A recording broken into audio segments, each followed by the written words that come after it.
우리 믿음을 따라 발걸음을 옮길 때에 성령이여 우리를 항상 인도하여 주시옵소서.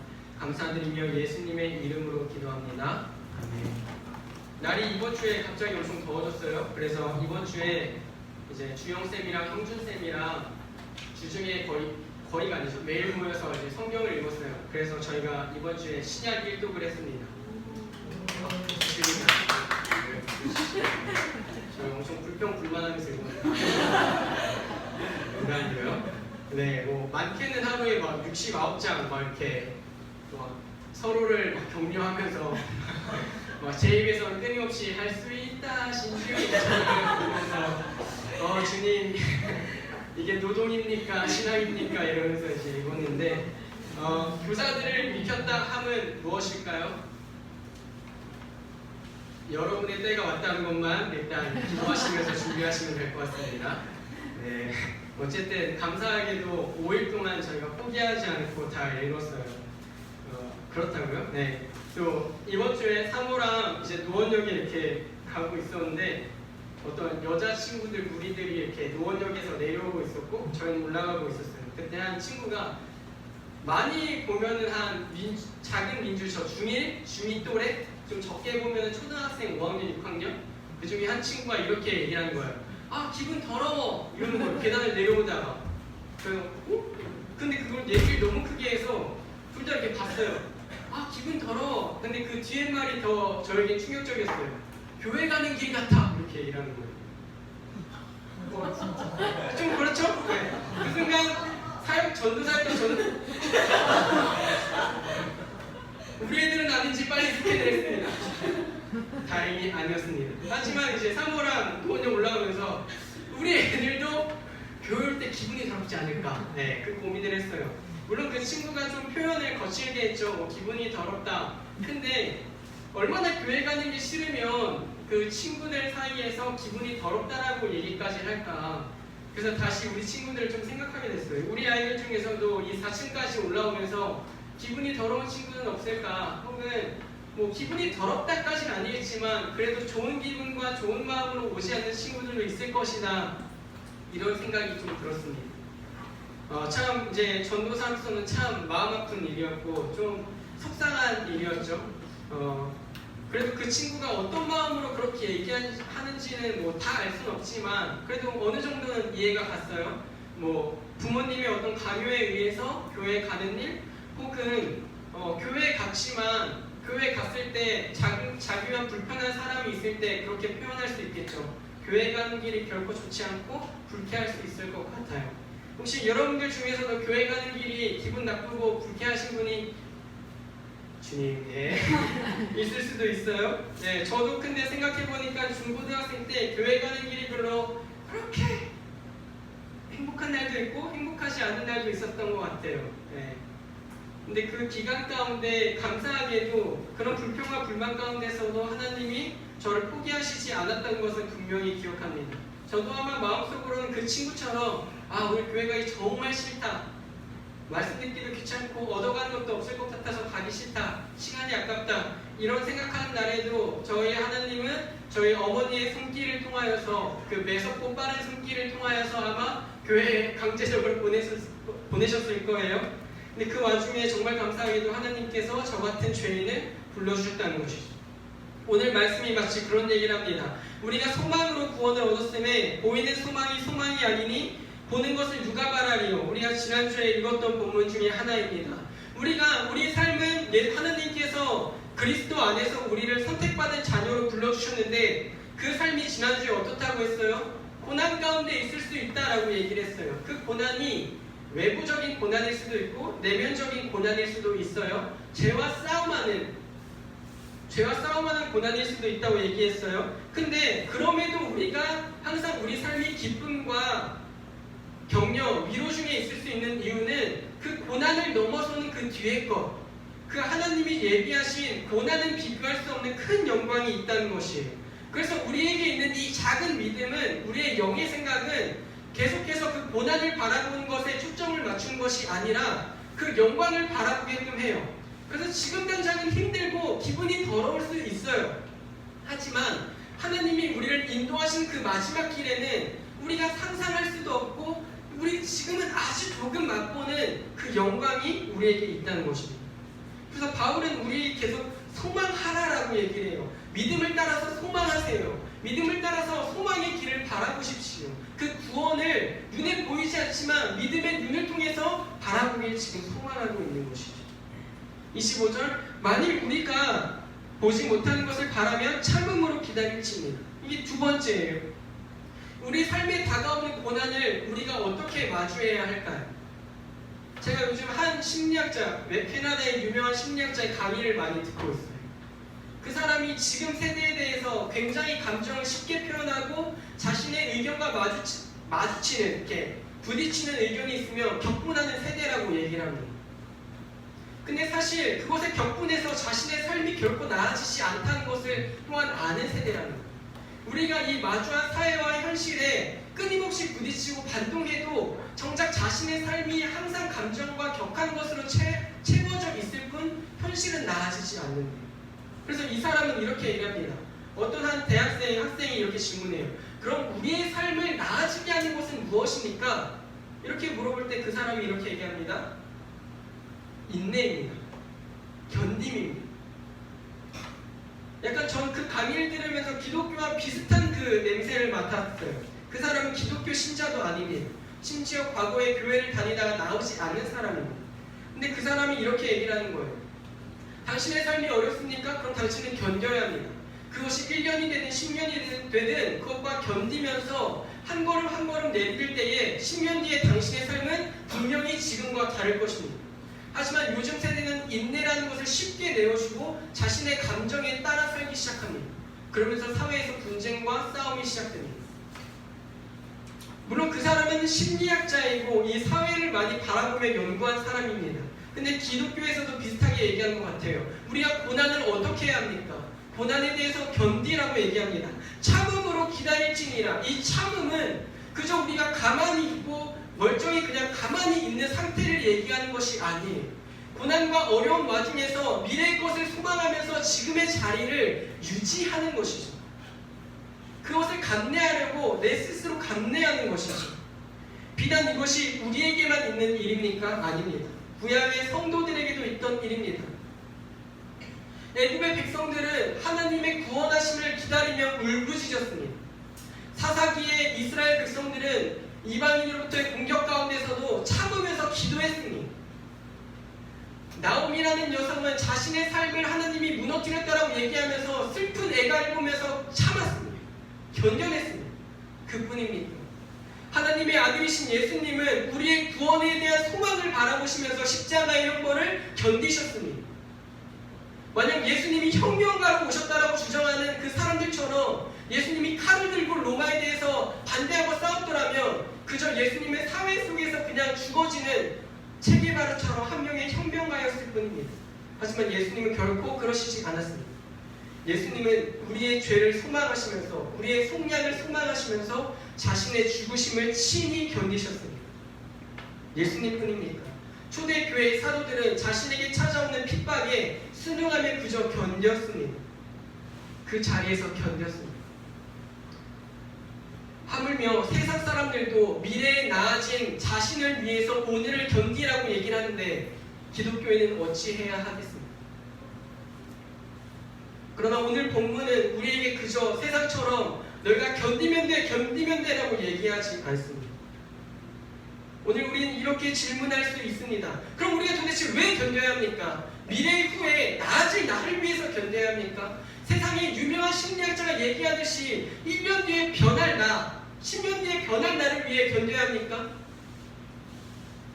근데 우리는 이렇게 또 질문해야 하죠. 오늘을 버틸 힘이 없는데 어떻게 견딥니까? 아마 이게 오늘 세대의 가장 큰 문제일 것입니다. 당장 오늘 버틸 힘이 없는데 도대체 전도사님 무엇을 참으라고 하는 것입니까? 무엇을 견디라고 하는 것입니까? 오늘 하루 다가오는 그 죄의 파도 가운데서도 내 몸을 유지할 수가 없는데 어떻게 소망으로 구원을 바라보라는 것입니까?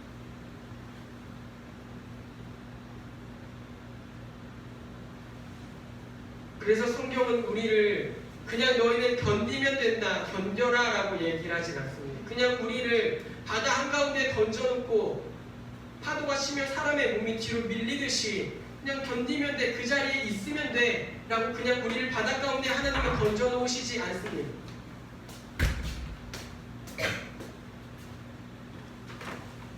오늘 성경은 우리에게 이렇게 얘기합니다.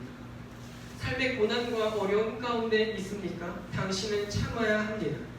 그 고난을 견뎌야 합니다. 하지만 결코 당신을 하나님은 혼자 두시지 않았습니다. 어떤 일인지 살펴볼까요?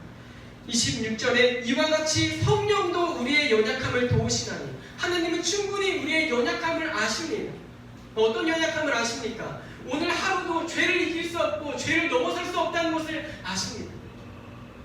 그 죄가 고난으로 찾아왔을 때 우리의 내적이든 외적이든 우리가 괴롭힘을 당하고 우리를 우겨싸는 그 고난, 그것을 감내할 수 없는 우리의 연약함을 하나님이 그냥 견뎌라라고 얘기하지 않으시고 내가 그것을 알고 있다라고 얘기하시는 것입니다. 그럼 비단 하나님이 내가 알고 있어 괜찮아라고 얘기하시는 분이십니까? 아닙니다. 오늘 본문은 결코 그렇게 우리를 내버려두지 않습니다. 하나님은 자신의 영을 통하여 우리의 연약함을 아시는 그 하나님께서 친히 어떻게 하신다고 얘기하십니까? 우리의 연약함을 도우시다. 우리는 마땅히 기도할 바를 알지 못하나 오직 성령이 말할 수 없는 탄식으로 우리를 위하여 친히 간구하십니다. 우리는 마땅히 기도할 바를 알지 못합니다. 여러분, 마음이 무너졌을 때 기도해 보신 적 있으십니까? 마음이 찢겨졌을 때 기도해 보신 적 있으세요? 그럼 우리는 공통된 한 가지 주제를 다룰 수 있을 거예요. 마음이 어렵고 시험의 바다의 깊은 곳에 빠져 있을 때는 기도가 되지 않습니다. 기도할 수 있을 때는 아주 깊은 바다에 떨어지기 전에는 기도할 수 있습니다. 마음이 이미 다 갈갈이 찢겨졌을 때는 결코 기도할 수 있습니다. 기도의 자리에 나아가고 싶지도 않습니다. 이 상황이 변하지 않을 것 같기 때문에.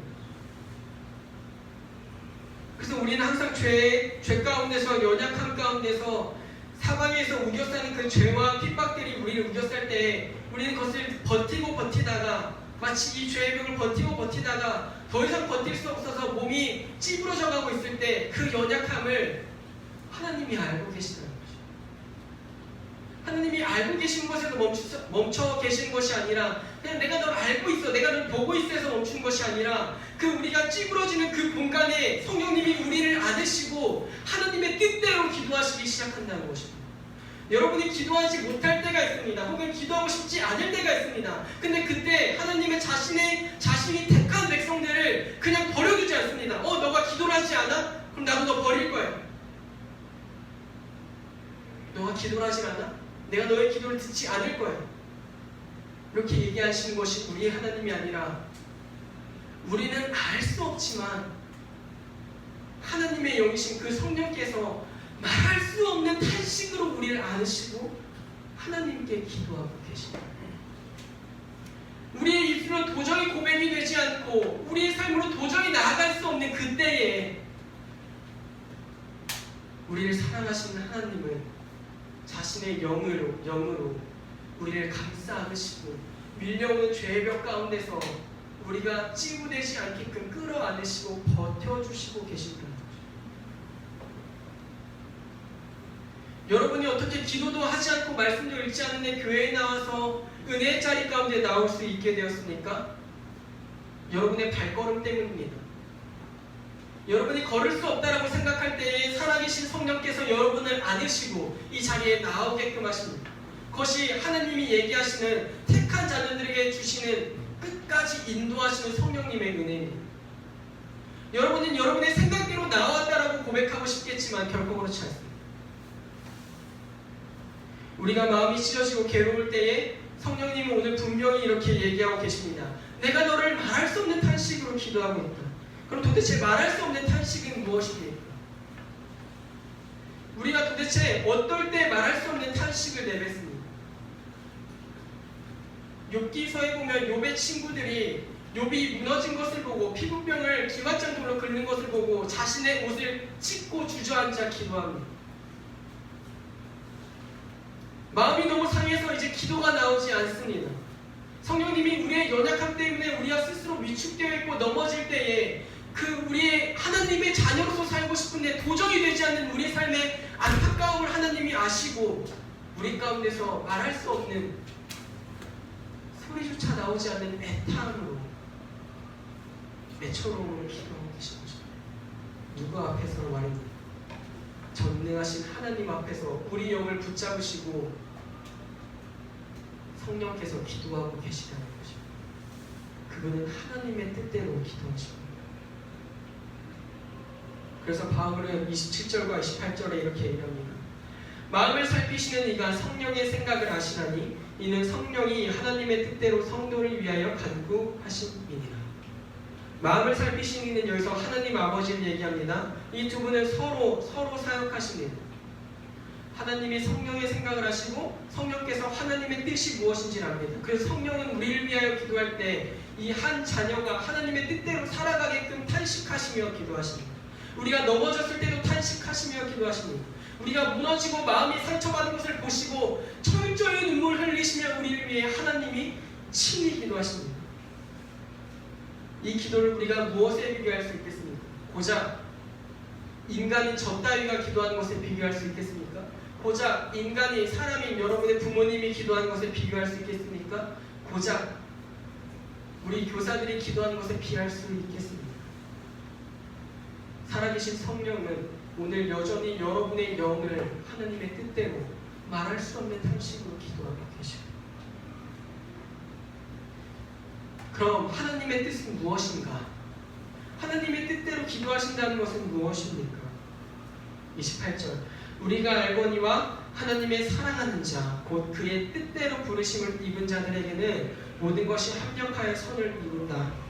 하나님의 뜻이 29절부터 30절까지 나와 있습니다. 하나님이 미리 아신 자들을 또한 그 아들의 형상을 본받게 하기 위하여 미리 정하셨으니 이는 그로 많은 형제 중에서 맏아들이 되게 하려 하십니다. 30절 또 미리 정하신 그들을 또한 부르시고 부르신 그들을 또한 의롭다 하시고 의롭다 하신 그들을 또한 영화롭게 하십니다. 하나님의 뜻은 이것입니다. 여러분이 맏아들 되신 예수님을 닮는 것입니다.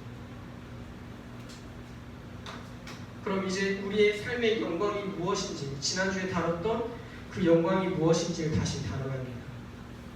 우리 삶의 영광은 하나님의 아들이신, 우리를 위해 대속하신 독생자 예수 그리스도를 닮아가는 것입니다.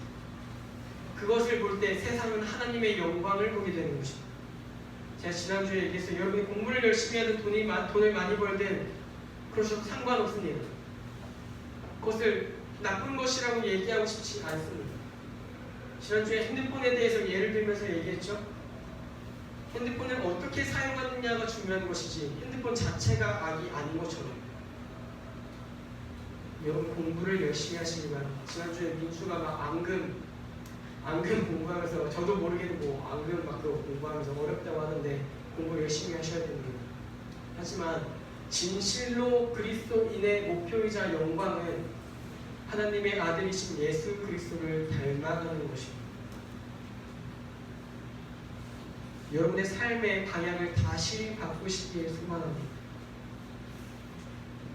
하나님은 자신의 뜻 안에서 여러분에게 성령을 주셔서 오늘도 말할 수 없는 탄식으로 기도하게 하십니다. 여러분의 삶에서 여러분이 그 노선을 빗나갔을 때에 성령께서는 우리를 위해 기도하심으로 우리가 점차 조금씩 다시 하나님의 뜻에 맞게끔 살아가게끔 인도하고 계십니다. 그 뜻은 우리를 부르시고 우리를 의롭게 하시고 이제 우리를 영화롭게 하시기 위한 작정이 하나님 안에 있습니다. 우리를 그저 죄인으로 썩어질 것으로 심으시는 분이 아니라 우리를 영원히 아름답게 변화시키고자 하는 하나님의 계획이 우리 안에 있습니다. 그래서 28절에 모든 것이 합력하여 선을 이룬다라는 얘기는 어떤 여러 사람들이 이렇게 모여서 선을 만든다가 아니라 우리 삶의 모든 순간마다 하나님이 우리를 인도하심으로 그 결국은 하나님 앞에 선한 것으로 인도해야 된다라는 뜻을 갖고 있습니다. 물론 이것은 공동체적으로 사회적으로도 해석할 수 있습니다. 그러나 지금 우리가 다루고 있듯이 개인적으로 다룬다면 지금 여러분들이 겪고 있는 신앙의 고민과 씨름의 순간마저도 하나님은 그것을 사용하셔서 선한 나를 만드신다는 것입니다. 저는 그 기분이 더럽다라고 얘기한 친구도 이 과정 가운데 있다라고 생각하고 싶습니다. 자신의 그 고백을 다시 거두어 가야 할 날이 있을 것이라고 믿고 싶습니다. 그 교회에서 그 사역자가 그런 역할을 해주었으면 하는 바람이 있습니다. 혹은 우리 아이들 또한 교회에 오는 것이 번잡하고 불쾌하고 기분이 더러운 순간에도 저는 알지 못하지만 성령께서는 말할 수 없는 탄식으로 여러분을 위해 끊임없이 울며 기도하고 계시다는 것을 믿었으면 좋겠습니다. 자신 안에 삶의 소망이 없고 삶의 의미가 없고 나는 믿음이 없다라고 고백하는 친구들에게 저는 당당히 한 가지를 얘기할 수 있을 것 같습니다. 저는 비록 모르지만 살아계신 하나님께서 살아계신 하나님의 영께서 오늘도 여러분을 위하여 눈물로 기도하고 계시다는 것입니다. 그 눈물의 기도가 여러분을 부르시고 여러분을 의롭게 하시고 여러분을 영화롭게 한다는 것을 저는 믿고 있습니다. 여러분의 삶뿐이겠습니까? 저도 마음이 지치고 어려울 때는 교회 나오기 싫습니다. 싫을 때가 있죠. 가서 설교를 잘할 수 있을까 하는 두려움이 있을 때가 있습니다. 마음이 불편하고 불쾌할 때가 있습니다. 도저히 자신이 없을 때가 있습니다. 그런데 오늘 말씀이 제게 큰 위로가 됩니다. 오늘 그렇다는 건 아니에요. 네. 오늘 저에게 큰 위로가 됩니다. 나를 위해 적어도 내 마음을 말하지 않으면 아무도 몰라도 내 마음의 깊은 곳까지 아시는, 내 생각을 아시는 그 성령께서 나의 영을 위해 기도하고 계신다는 것입니다. 사랑하는 여러분, 하나님은 여러분에게 믿음을 주시고 소망을 주셨습니다. 지금 비록 영적인 그리고 육적인 고난 가운데 있다는데 그것을 견디시길 소망합니다. 그러나 세상과 다르게 그 고독한 시름과 견딤이 아니라 우리 기독교에는 세상보다 더 나은 것이 있습니다. 바로 세상을 만드신 하나님께서 여러분과 함께 견디고 계시다는 것입니다. 우리는 그것을 믿고 고백합니다. 우리는 그것을 믿고 주님께 찬양의 제목으로 돌려드릴 날이 있습니다. 오늘은 비록 기분이 더러울지언정 훗날 그 기분 더러웠던 나를 회개하고 주님께서 기쁨의 날을 주실 것을 우리는 믿고 소망으로 이미 바라보고 그렇기 때문에 우리는 오늘을 참을 수 있는 것입니다. 말씀을 정리하려고 합니다. 하나님이 여러분의 삶을 통하여 지금의 불쾌하고 어렵고 고난 가운데 있는 삶을 통하여서도 하나님은 마지막 날에 그리고 곧 머지않아 여러분의 날을 선한 날이라 일컬어 주실 날이 있을 것입니다. 그날까지 우리가 기도할 수 없고 지치고 연약할 때 하나님은 임의하시고 우리 연약한 심령을 위하여 도우십니다. 그분이 우리의 하나님이십니다. 그 하나님이 여러분과 어제나 오늘이나 그리고 앞으로도 영원히 함께 하실 것입니다. 우리 이 시간 한 가지 기도 제목으로 함께